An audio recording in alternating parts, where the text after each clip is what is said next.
Another day, another basketball stories na naman ang pagkikwentuhan natin. At ngayon nga, yung balitang pagguha ng Los Angeles Lakers kay Bol Bol. At ang balitang 3-team trade ngayon ng Golden State Warriors.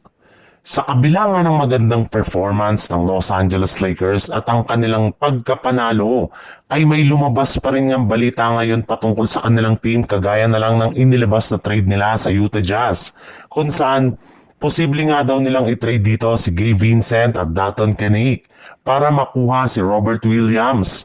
Maliban rin nga dyan, kay Williams may iba pang mga center ang pwede nilang makuha ngayon kagaya na lang ni Dwight Howard na gusto pa rin namang makabalik sa Lakers.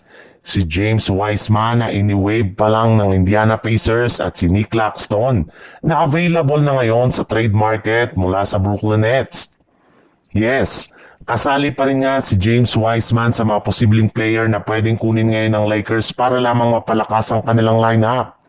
Maliban din naman nga kay Dwight Howard, James Wiseman at Robert Williams, ay isa rin naman nga sa mga nabanggit na center na posibleng makuha ng Lakers ay si Bol Bol, na isa pa rin namang unrestricted free agent ngayong season. Malaki pa rin naman nga ang potential nito bilang isang center kaya maaari talaga nila siyang kunin sa lalong madaling panahon.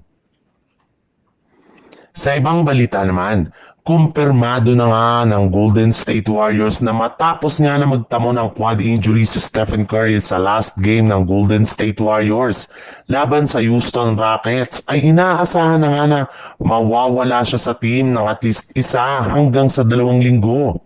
Kaya dahil nga sa inaasahan itong pagkawala, sa kanilang lineup ay marami nga nang nangangamba na babagsak sila sa standing ng Western Conference.